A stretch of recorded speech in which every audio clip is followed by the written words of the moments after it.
Welcome everybody, welcome back to Pressure Crisp. My name is Lisa and tonight, because it is tonight. I'm going to look down there as there's the box. We are reviewing the Blackstone 17-inch electric tabletop griddle. A portion of it is already over here, and I washed the griddle top, and the cover is right over there. But I'm going to show you what came in the box. A $100 wine voucher came in the box, so we have to look into that. A sticker. I love stickers. I do have to admit I love my stickers. The warranty card. Take your phone, put that on there, and register it so you have your warranty. And then care instructions. You have to make sure that you have non-stick compatible utensils. I did purchase the camping Blackstone spatula and tongs, but now I'm going to go, next time I go to Walmart, I am going to get the... they have a silicone set. I think it's like $20-something. So I'm going to pick that up the next time I'm there. Yes. So this is a quick start guide right here, which I'll show you in a little bit. Here's the directions. So what you see in front of you is the bottom part, the heated, this is the element right here. The knob is right here. I have it plugged into an extension cord, everybody, but it's a heavy duty extension cord because this draws quite a bit of wattage. So I am going to cheat here. I'm actually going to look at the box while I'm going over the dimensions of this tabletop griddle. The overall dimension, it's 18 inches wide, it's 20 inches deep, and 7 inches high. And then for everybody else in the world, it's 46.2 centimeters by 50.8 centimeters and 18 centimeters. I do want to let you know that it's 120 volts and 1500 watts it draws. So it does have a grease cup / tray. It fits right on here. There's 2 slots right here, and you put that right on there. Sorry, I have to play with everything. Let me just pick you up and show you this, just so you guys can see it. So it comes out, and it goes right in there. Like you guys can see the heating element now. It goes right here. And there's a winged piece here and like a slot there. So here's the bottom of the grill. Here's the non-stick surface. It's pretty cool. I like it. It's got like little orange specks. But as you can see right here, these are going to slide into there. I think that's how we do it. Yeah, that's perfect, just like that. This is a good size work surface. It really is. It's a sizable product. I should show you guys.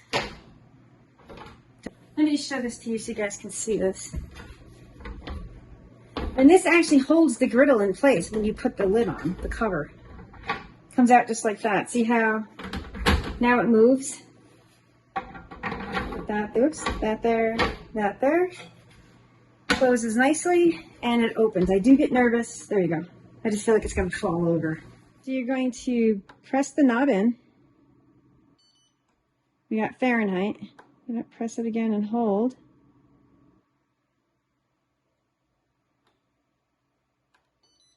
There we go. So now we want to set our temp. I'm going to set it to 300 and then you're going to hit it. Set temp. So now it's cold, it's cool. So having, yeah, it's not even warm yet. So we're going to wait until it gets up to here, and then we're going to put some bacon on. I'm actually going to do an assortment of things today just for fun. I'm thinking some bacon. We'll do an egg. What else? I do have some potatoes. So I'm going to peel some potatoes. They're already cooked potatoes. They just need to be browned. And I might chop up like a little bit of onion. So we just want to test this out just to see how it does. So it came up to temperature. I wish I had my thermometer. It's in the, unfortunately, it's in the camper. This is like super thick cut bacon. So we're just going to see how it does. We're just going to, there, we got nice sizzle.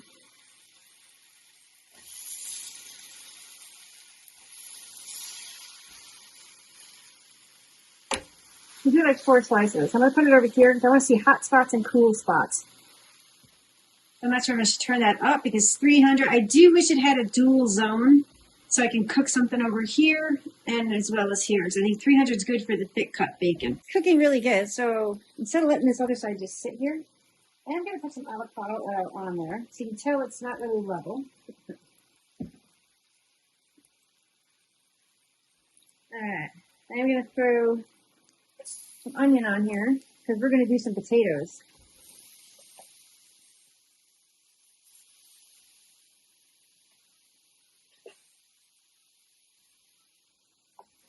Let's just see if I can get some of that oil up into the potatoes.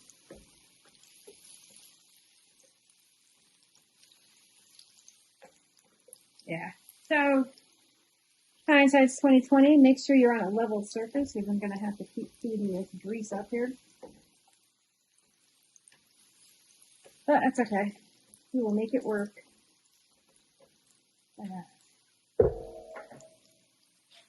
Oops, so this. Just a bit of salt. A bit of pepper. I'm going to let them cook just a few minutes, and then we're going to throw the potatoes on. You know something? I might increase the heat up to 325. Let's check the bacon. Yeah, it's not really browning. So let me increase the temp.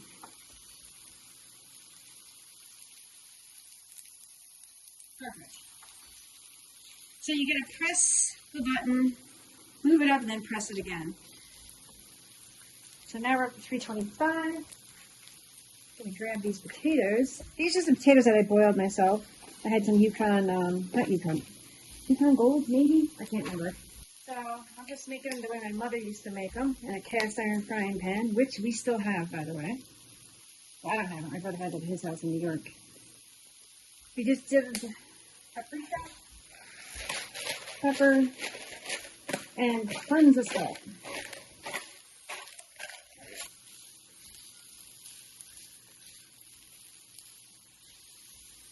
So I'm going to go ahead and cook this bacon with a splatter. So yeah, I'm going to go ahead and increase this to 350. Let me show you guys how I did this. So you're going to hit that. It says set temperature, so we're going to go up to 350 and then hit it again and it sets it. And I might lower the lid because it's starting to splatter grease everywhere. I want you guys to see this. And I'd probably put this on the countertop because it's kind of high on this table. Oh, that's super nice. Nice. So we can chit chat for a bit while things are cooking. So you could use this in an apartment, like out on your lanai or your porch, because if you're not allowed to have a grill, you could actually use this outside. But so far, it's not really smoking. If it starts smoke, I'll just open up the door because my exhaust fan's over my stove. But I don't know if you can put it on the counter and then open it, because I think the upper cabinets will be in the way. If you do have something, because I remember all the rage a few years back with the pressure cookers, you put this thing on your stove so you can exhaust while you're cooking. It would probably work on your stove as long as you had one of those flat surfaces on there, because then you could open up the lid. I want to make sure I turn this on every step I do using this. Okay, so we're browning it more. So I would do 350 from the start. And we do have some cool spots on the outer edges here. You guys can notice the difference in bacon. So what you can do, if you don't want to take it off, just move stuff over. There we go. Just push it right over that way.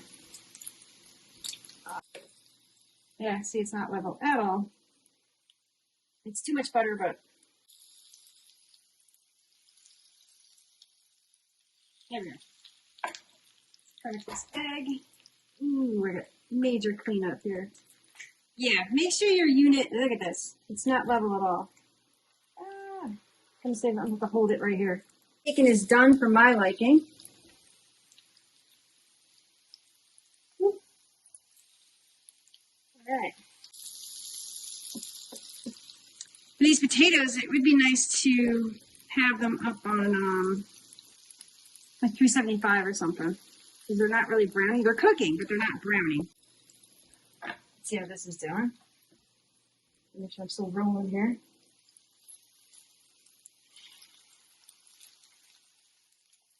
There we go. So what I'm going to do is take a paper towel and be careful. Probably use tongs when you're doing this. There's a lot of grease here.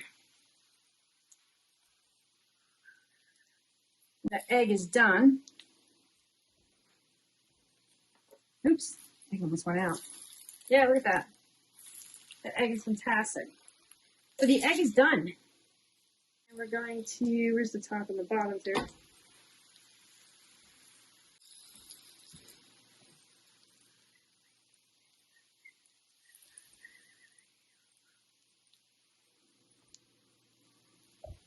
There we go.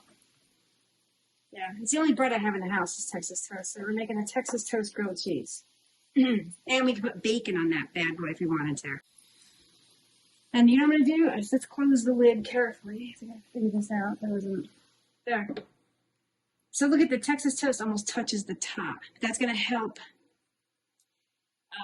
cook through that grilled cheese because it's like super thick. And I'm going to do, since I have you guys here, because this is just experimentation as well, we're going to up this to 375, see what happens. Oops. Set temp. At 350, I'm going to turn this back down to 350. Because it was actually browning. I'm not sure if you guys can see that, but look at that. These taters are finally browning. So 350. I would do everything on 350 for right now. The bacon will cook, the potatoes will brown. It just takes a while for the potatoes. So I would probably start those first. Check out this grilled cheese. Oh yeah. You guys didn't hear that. Oh yeah. Oh. Alright, so the cheese really isn't melting, but so there's a cool spot. So we're gonna keep this guy centered. Let's go ahead and close this and melt that cheese. Alright, let's pop the top. Whoa, that makes me so nervous, the top.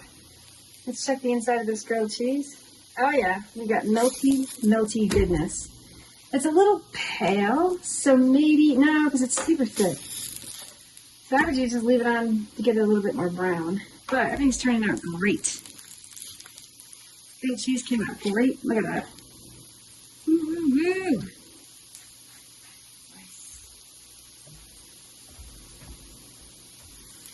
Push these over here. I know, we're living large with our paper plates. Look at this. Wow. No, everything came out great. So to shut this off, you're just going to press and hold the center button. There you go. It is sizable, so that's probably one of the drawbacks. Because I'm thinking in my head, where am I going to store it? Because right now I have it over sitting on the dining room chair, because there's an extra chair up against the wall over there. It's like super wide. I don't think you can get it into a cabinet. I think it needs a dedicated, I'm looking around. I don't have any place to put it. I really don't. Well, let me show. We'll just do a quick show and tell. So here's the potatoes. I would prefer the potatoes a little bit more crispy. Like, they're okay. Let's see taste-wise. They're good. But there's none of that caramelization. They're tasty, however, I'm thinking maybe start these first at a higher heat and put them to the side, then put them back on right before you serve. That might solve all the problems.